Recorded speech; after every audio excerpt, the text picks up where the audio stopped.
The only point is the definition of the decreasing function. This always remains this. Only the fluctuation appears in the function, because when you draw the function on here, now suppose this is x1, this is x2, and the corresponding values are going like this. This is f of x1, this is f of x2. So of course this is an increasing function, because of course x2 is greater than x1, but yeah, this always remains like this. Sorry, x2 is greater than x1, but the corresponding values are also in the same way. If this is like this, then also they are like this. But from here, if I say now that this is x1 and this is x2, then of course x2 is greater than x1, the same. But what is happening, this f of x1 is greater than f of x2, which is somewhere here. So for even now, this is, if this is for the increasing function, then also for the decreasing function this is the same, but the equality changes here. So the in proving the otherwise, the only thing is this, that this will remain positive. The factor, the two factors in the reverse case, what are the factors? The factors of the mean value theorem are that f of x2 minus f of x1 equals to f dash of c into x2 minus x1. Now I have to check these two, and I want something that this should be less than 0. To have this less than 0, I should have either this should be positive and this should be negative, or this should be negative and this should be positive. And I have it. This is given to me that f dash of c is less than 0 for the decreasing case. And this, according to this rule, is of course it is greater than 0. Now when I multiply positive with the negative, the whole as a whole, this thing is less than 0. And if this thing is less than 0, then f of x2 minus f of x1 is less than 0. And this simply means that the later value is smaller than the previous value. Okay? You can check this. That I don't know exactly, but the increasing decreasing function definitions will be like this. Because whenever you are checking a function, you are moving from x1 to x2. This is x1, this is x2. Now in case of increasing function, the graph will be like this. And in case of decreasing function, the graph will be like this. So this is f of x1 and this is f of x2. So in case of decreasing function, this is a smaller value, this is a bigger value. But of course this is a bigger value, this is a smaller value. So this thing remains the same, this fluctuates. So this benefits us here. This thing remains positive in both cases. This factor remains positive. In the actual case, this was positive. Now again, this is positive. But this is negative because of the supposition that was given to us. And negative into positive made this whole thing negative, and that gave us that the later value is less than the previous value. And in our homeworks, I just remind them again and again and again. Like for last 2 days, I keep reminding them. That's why this time I didn't remind anyone, and I only go see homeworks. Yeah. So they think that Josefa is their personal assistant. It's not like that. You have to be responsible if you want to progress. And in the homework, there was nothing new.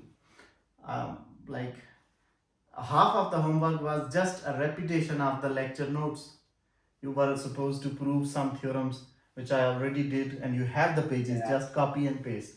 And 2-3 questions which are exactly similar to what we have done in the class. But if like you are not able to do, it's okay. But I receiving no submission is shame. It's a shame for me, it's a shame for you. And for me, for all doing all the effort and still receiving this response, it really makes me embarrassed.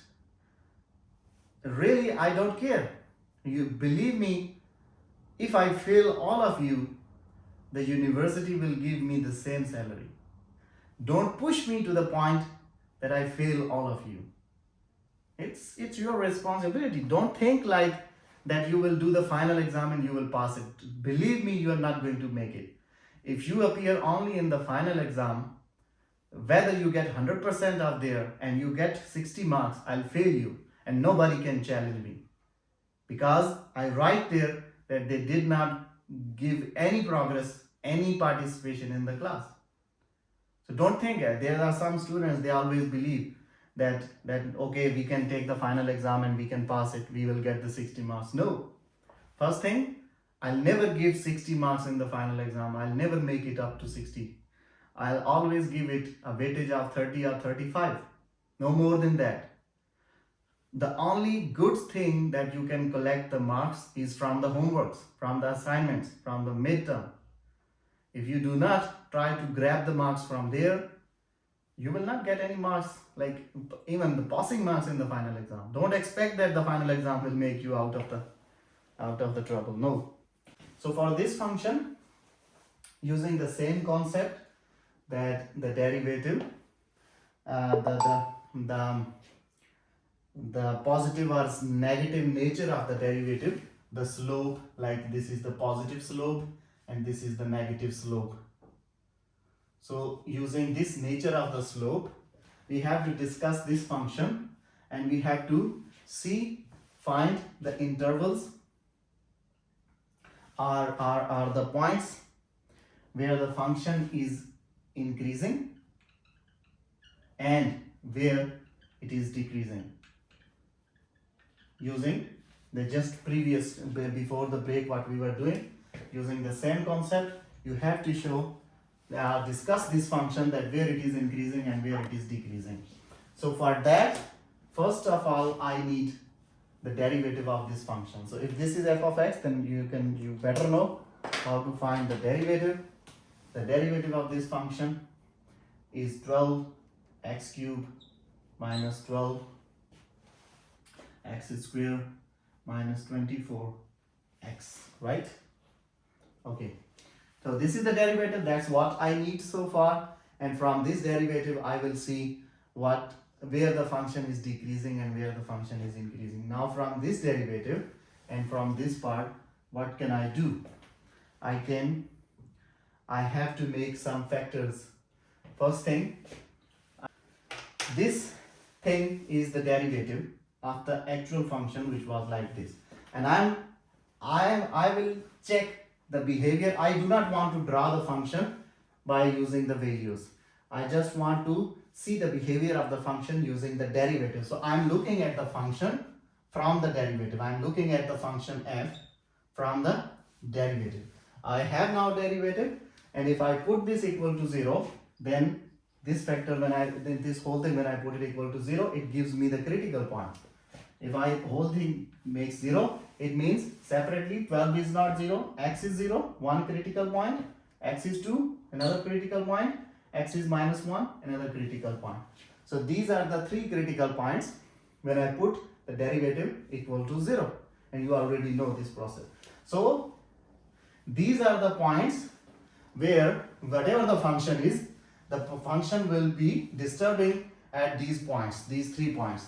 It will be changing, or it will have a discontinuity at those certain points. So these are the 3 certain points which are the culprits, which can make things different. So I actually for this function, I have the whole domain of the real line. My x is coming from the whole real line, and x is coming from this whole real line. Okay, this is positive infinity, this is negative infinity, this is 0. But some points are making disturbance, so let me mention them on the real line. If this is 0, so this is 1 point, and x positive 2, this point, and x negative 1, this point. So these are the points which are the disturbing points for the function. So I have, this was as a whole, my domain was minus infinity to plus infinity. But these points are creating disturbance. So I'm going to split the intervals into these parts. Because at these points there is a discontinuity because of the critical points over there. So now my intervals are from minus infinity to negative 1, and the second interval is negative 1 to 0, then 0 to positive 2, and then positive 2 to infinity. So I have all these intervals where I can check the behavior of the graph separately. Now let's make a table for these factors and see what happens to them in these intervals.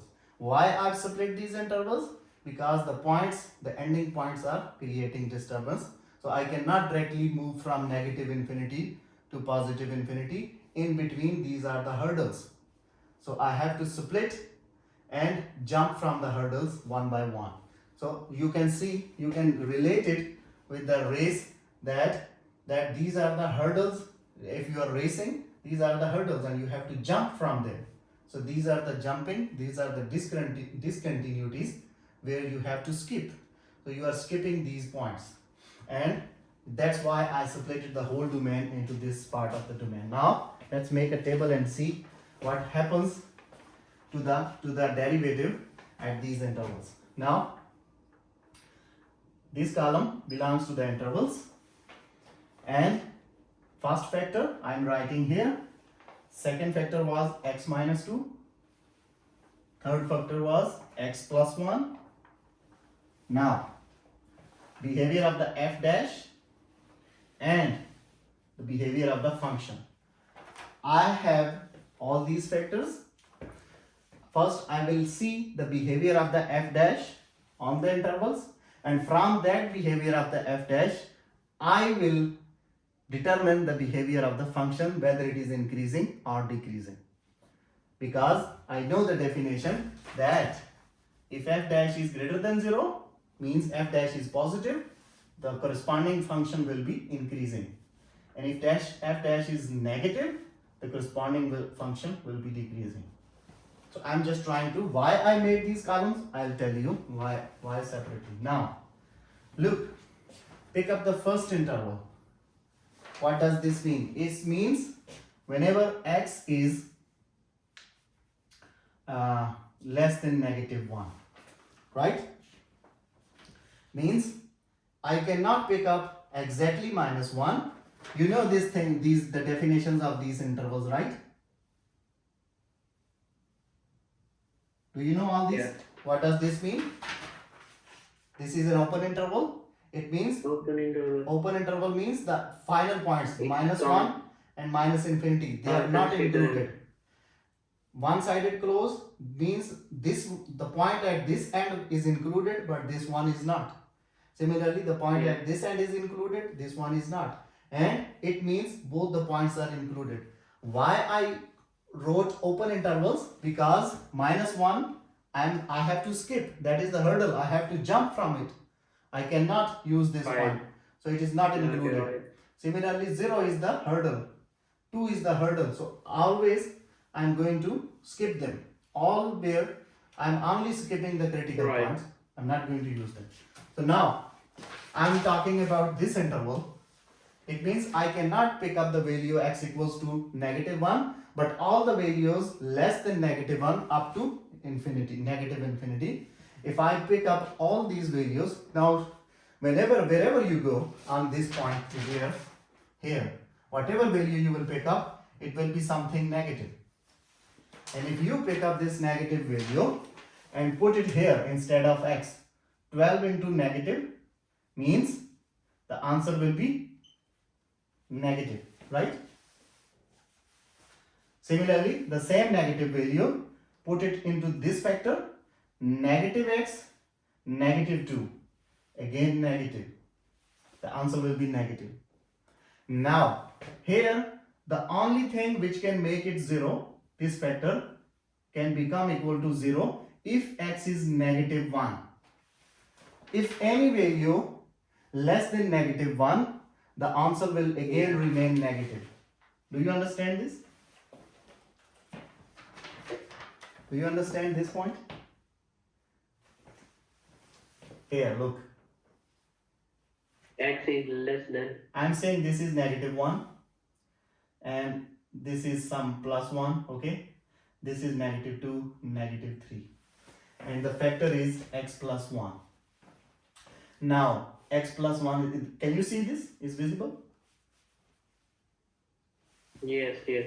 Okay, the factor is x plus 1. Now, if I pick up this value and put it here, it will become minus 1 plus 1 equals to 0.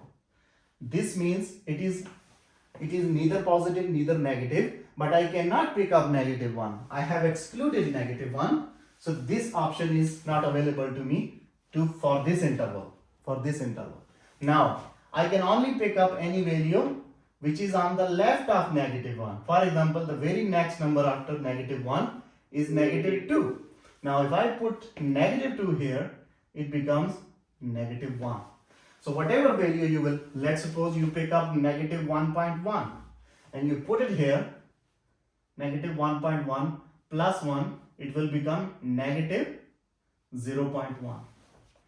The answer will still remain negative because you are picking all the values on the left of negative 1. So there is no option of either 0 or becoming positive for this factor 2. So the result will also be negative. And here, since x is always negative, negative give you a negative result. Here 12 is positive, but x is always negative. Because of this interval, it will give you negative. So all three are negative. And when you multiply them together, they make f dash. What is f dash? F dash is actually the multiplication of all these factors. When you multiply them together, they make this column, right?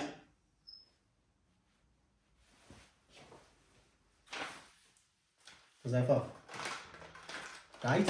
When you multiply this thing in the red, when you multiply them together, they make f dash. You know this from the previous. This is f dash. So means whatever value will be here, it is actually the product of all these three columns from here. So now if I am multiplying negative with negative, it becomes positive, and this positive then again negative into negative again become negative. So this is negative. It means, what does it mean? It means that the behavior of the function f dash of x, behavior of the derivative, is negative for this interval. Right. So it means that the corresponding function will be decreasing for this interval. I don't know the graph. I don't know anything, but I know that whatever the graph will be, it will be a decreasing graph. So this is the first interval. I am done with it. So I can write in the column of f that it will be a decreasing function.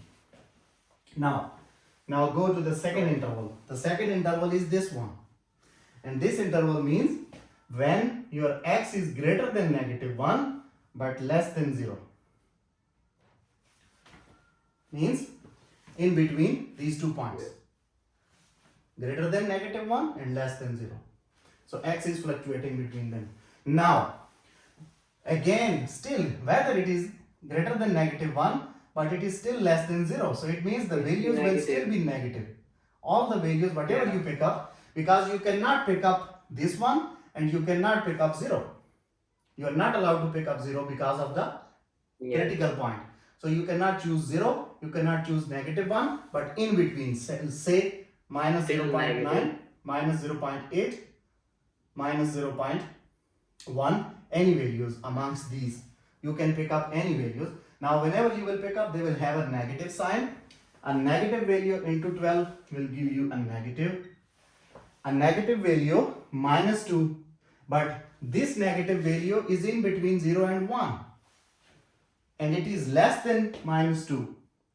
So it means, oh, so they are adding together, so it doesn't matter. Again, it will be negative. They are not multiplying. Okay? And now here, this is the point where the problem. Yes.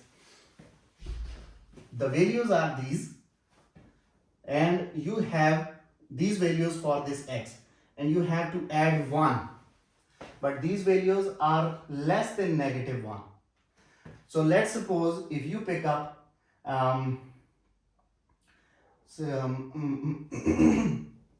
any value, so say minus 0.8. Now if you plus it into 1, the answer will be plus 0.2, right? Positive. So it means whatever value you will pick up, the answer will be positive because of this plus 1. Positive. Because the value of x is not greater It's less than than. 1. So Yeah. this interval will become positive, this factor. Now I want to write this row of the derivative. What is derivative? Which is the product of these three factors. Negative into negative, positive. Positive into positive, it will become positive. So Positive. it means So now increasing at this function. interval, the function is increasing. So for the second interval, now I'm making the image in my mind. I don't know the curve actually. I'm talking from the derivative to the function. Now go to the third interval, this one. In this interval, you are not allowed to pick 0, you are not allowed to pick up 2. These are the critical points. So the And the positive value. It will be positive value. And the factor value of x is in between what? In between 0, x is greater than 0 and less than 2. So it means it will be a positive value. Whenever you will pick a positive value of x multiplied with positive 12, the answer will be positive. Yeah. Positive value minus 2. Now you are not allowed to pick up It will 2. be negative. Yes, you are not allowed to pick up 2. So the value will be always be less than 2. So Less any than positive value less than 2 will make it negative, because negative 2 is bigger, so it will make negative, because you are picking up the values between 0 and 2. So this will definitely give you negative, and here a positive value plus a positive 1, it will give you positive. Now positive into negative, negative, negative into positive, negative. So here again the function is decreasing, right? Decreasing. Now this is the third interval. Now let's move to the final interval. The final interval is this one. It means the value of x is greater than 2 and less than positive infinity. So x will always be positive. This will make positive. This will make also positive, because now you are not allowed to pick up 2, but all the values will be greater than 2. A greater than 2 minus 2 will give you a positive result. And a positive plus 1 will give you a positive result. So this makes it a positive, and the function will be increasing. Increasing. Now you have an image in your mind that the function will behave like Can this. you tell the first interval, the x plus 1? In first interval, x plus 1. Yeah. Here. Yeah, this one. Okay. You are picking up x which is less than minus 1. So it means any values other than minus 1. Let me say this is minus 2, minus 3, minus 4. You are allowed to pick up all these values except minus 1. You are not allowed to pick up this. Now, if you have, suppose you have minus 1.1. Of course, it is on the left of minus 1. If you pick up this and you add it into 1, okay, right. the answer will be negative something. It will be negative. So whatever you pick up, the answer will remain negative. Here. So now you have an image in your mind that how the graph will work.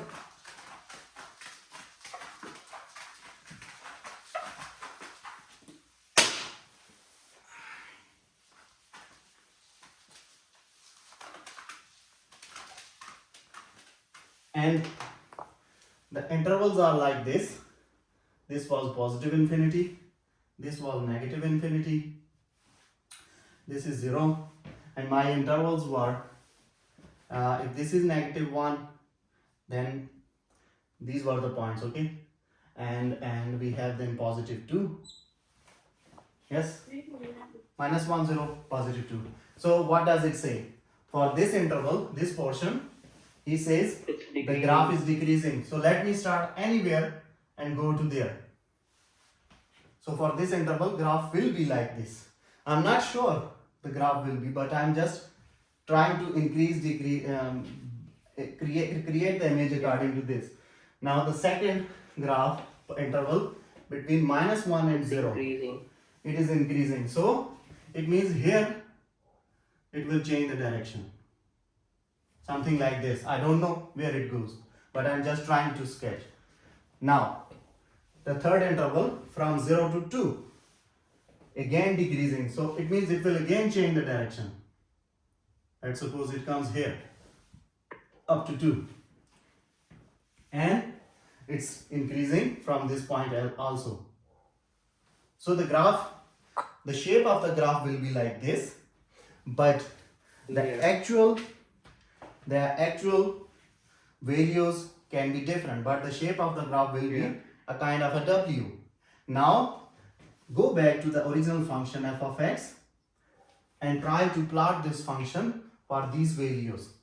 Now when you put, let me say, when you put f of x, what was f of x? What was our original function? The original function was 3x4 minus 4x cube minus 12x square plus 5. Now let us put this point. Now put all the critical points and see where they stop. So f of -1, this is the first critical point, and it will give me, if you put the values, I don't know if I have the answer for it. Can you check what will be the result? I think f of -1 will be 0. 3 and plus 4, 7, plus 5, 12, minus 12, 0. Right? Because this -1 raised to the power 4 becomes positive, so it will become 3. -1 cube, -1 remains -1, -1 into -4, +4, +4, +3, 12, 7, plus +12, and this becomes positive, so it will remain -12, +12. Anyways, so the answer for this is 0. So it means now this was the shape in my mind, but the actual graph is coming like this. It will cross this point from here, because the value is this f of -1 is 0. So it should be on the horizontal line exactly. So this is the corresponding graph value for it. Now let's see in between what happens. Now let us put f of 0. Put the second critical point into the function and see. You're putting in the original function? Yeah, because I already got the behavior of the function from the derivative, and I have Yeah. this bold line in my mind that this will be the behavior of the function. Now I'm trying to check the actual location of the function. So actual, Okay, right. if this was I sketch, I do not know the points. I just sketch it according to my mind, which was Yeah. image in my mind. Now I'm trying to track to see actual track of the function. And from the Yeah. first critical point, I see wherever the function is coming, it can come from here. But at this point, it will touch the x-axis because the result is 0 Yeah. into the original function. Now, put the second critical point into the original function, then this all becomes 0, and the answer will be 5. 0, 0, 0, 5. So it means from here, the graph will jump like this up to here. And if I say, okay, this is the y-axis, this is the x-axis, and I say this is 1, this is 2, this is 3, this is 4, this is 5. Okay, so the graph will go up to 5. This is this corresponding to 0. The value is 5. So this point. This is the second point. Now this is the dotted line is the actual track of the curve. Yeah. So corresponding to 0, the answer is 5. So this will be like here. And I know why I put it here, because I know this from here to here the curve is increasing according to the image in my Yeah. mind. I already have the Yeah. image in my mind. Now whatever the value, actual value will be here, but the image says that it should be decreasing. Now let's see the third critical point, f of 2. If you put it, the answer will be can you check? I don't have. Put Okay, wait. put 2 Give me a into second. put 2 into this function. It will be 16 into 3 48, and it will be 8 into 4 32, 48 minus 32 16, and it will be 4 24, 16 minus 24, 16 minus 24 will be minus 8, right? You can check. Yeah, minus Give 3. me the Minus answer. What is the answer? 3. Minus 3. Minus 3. So it means the next stop of the function will be somewhere in the minus 3. So it will go like this, Yeah. and from here corresponding to 2, the value is minus 3 here. If this is minus 1, and this is minus 2, this is minus 3, corresponding to y-axis. This is the y-axis. Then corresponding to this, the next stop is corresponding to 2 is this. Now here again the direction will change according to the picture in my mind, and the graph has to go upward. So I will check the last, I don't need to check anything. I know from this image that it will go upward. So I just draw it randomly, because I don't care where it goes. It can go like this, it can go like this, it can go like this, but it will be upward anywhere. So what do you see? The dotted lines and the image in my mind have the same trend, W. This bold line was the image of all this calculation which I made up from the decreasing increasing stuff, and this dotted line is the actual values corresponding to the critical points into the whole function. So now if you try to plot the function f of x for all the values from negative infinity to positive infinity, put this into the computer, the graph will give you all the happening. But for in these intervals and in these points, minus 1, 0 and 2 critical points, they're here. Now you can easily tell me that which is maxima and which is minima. This is minus 3. Okay, this point is 2 minus 3. This point corresponding to what was it? It was 0. Yeah, it was minus 1. Okay. The y-axis was here. So this point is 0, and the correspondingly this point is what? 0 and 5. And this point was what? It was minus 1, the value of x, and correspondingly the y was 0. So these are the values, these are the points for the maxima or minima. Now you can see here, what is this point? Maxima or minima?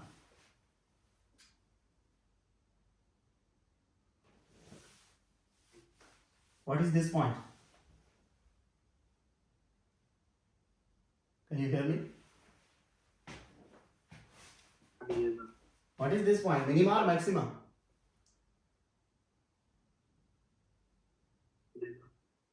Minima. Minimum. Because this is the bottom. And similar, so here you can see this is minima. And I can say this is a local minima because corresponding to this. And here you can see the graph is going like this. So this is the top edge of the mountain. So this is maxima. Means this point is maxima, local maxima. This point was local minima. And this is another local minima. So in this region, I have two local minima and one maxima. And I don't know what will be the absolute maxima. Maybe here, the absolute maxima means the biggest mountain in the whole mountain range. The top of the biggest mountain is the absolute maxima. But all the smaller mountains, they are the local maximas. Similarly, the bottom, the lowest range, the lowest part up to the sea level, from where is the minima, and the lowest of them is the absolute minima, from where there is nothing down. So that is called the absolute minima. You know these things from the previous lectures. If you don't remember, just try to recall them. Now, there is another definition from this whole discussion, and the definition is very simple, and the definition says that if at a certain point the derivative changes from positive to negative, then the function will have a local maxima at that point. So we have three definitions written on the pages, you don't need to write. If at any point C, at a point C, any point, the derivative of the function f dash of x changes the direction from positive to negative, this means the corresponding function will have a local maxima at this point, at the point corresponding to C. This point will be the local maxima. How? You can see, if I have a graph like this, and I say this is the point,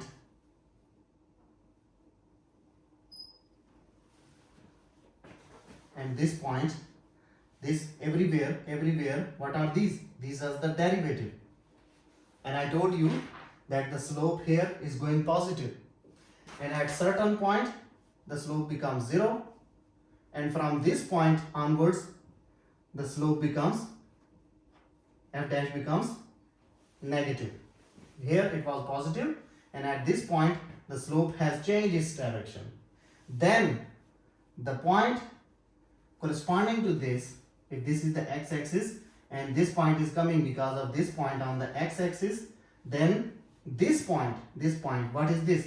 The x value is c and the y value is f of c. This point is called the local maxima when the derivative is actually coming as positive, and from this point the derivative changed to negative. If at a point C the derivative changes from positive to negative, if at a point C the derivative coming positive, at the point C it changed the direction and became negative, exactly this same wording, then the corresponding function f of x has local maxima at this point. Similarly, the reverse of this whole, that if the derivative of the function changes from negative to positive at a certain point C, then that point is called the local minima. Look, this is the derivative going, and this is the derivative. What every point is derivative because slope.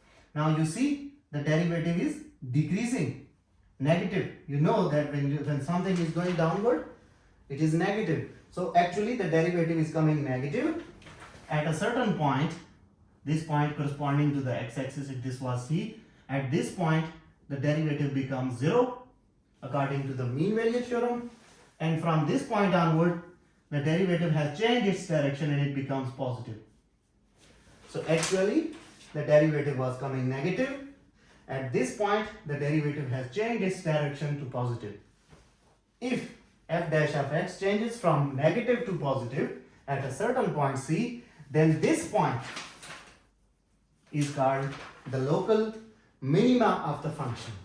But there could be a third possible situation. The third possible situation can be like this. If you have a graph like this,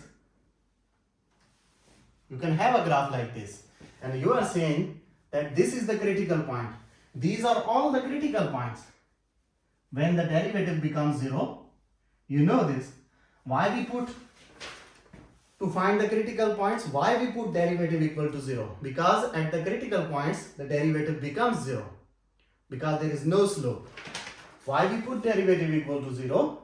Because at the critical points, at that certain moment, the curve of the graph becomes a straight line. There is no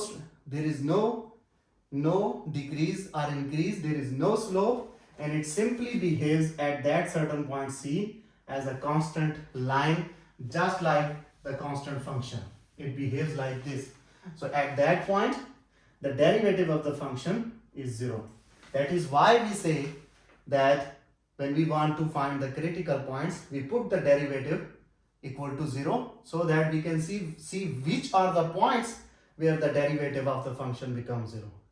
So these are the points which will decide the maxima and minima. But there is another problem. Look at this curve. The derivative is negative, going downward. At this point, I am saying this is the critical point. I found by that formula f dash of the x equal to 0. I put equal to 0. I found that suppose this is 3. And at this point, I am saying this is also a critical point. It means the derivative of the function will become 0 at this point. And this point corresponds to this point on the curve. And I am saying here, the derivative is exactly 0. But still, after this point, still the derivative is again going negative. What's this? Means even they cross the critical point, but still there is no change in the direction of the derivative. It was negative, crossing the critical points, again negative, still again negative. So it means this point is just a critical point. This is disturbing the graph, but this is neither a maxima nor a minima. Right? Keep this thing in mind. For a maxima or minima, it is compulsory that the derivative should change the direction from that point. The derivative should act like this. It should change the direction from that point. But if it is still going the same, and I'm saying this is critical point, this is critical point, this is critical point, it doesn't matter. All these are neither maxima nor minima, because I cannot decide the bottom of this graph. The graph is still going downward. So you can see, if on the go back to the stairs. Now what is stair like? So these are the critical points of the stairs where the joints are made in the stairs.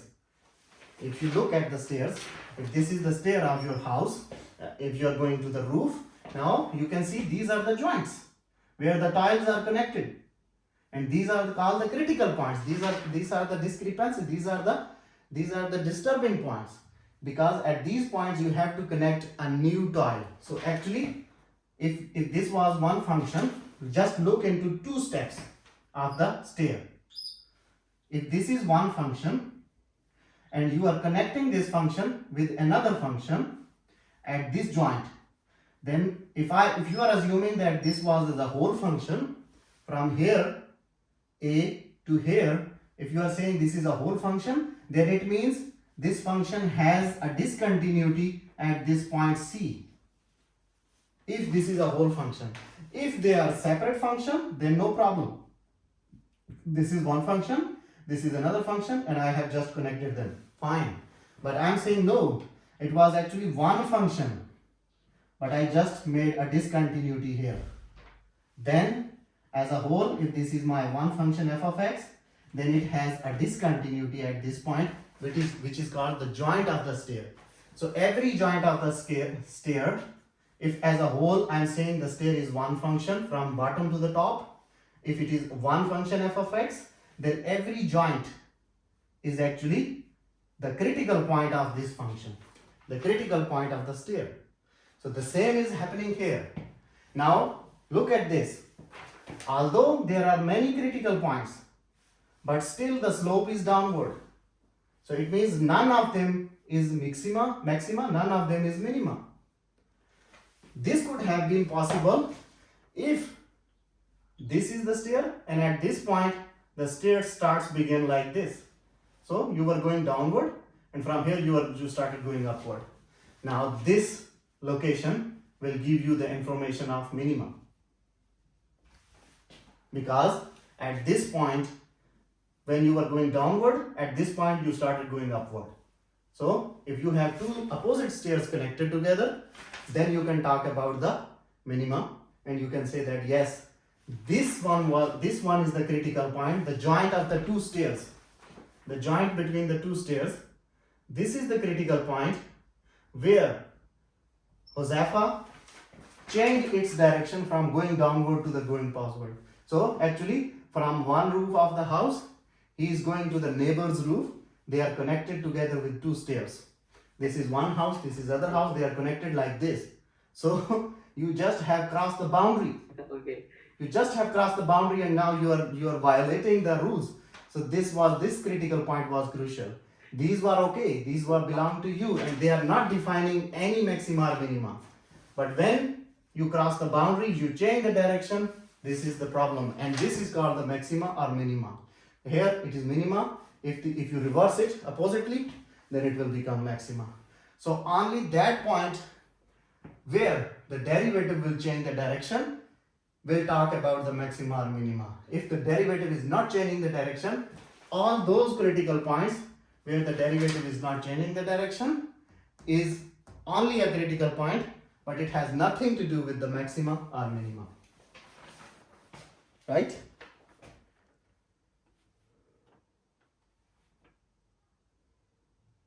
Yeah, right.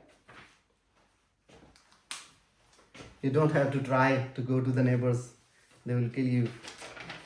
Yeah, I don't think so. They will allow me. They will kill you. So we can stop here. I hope you are getting whatever we are discussing Yeah. here.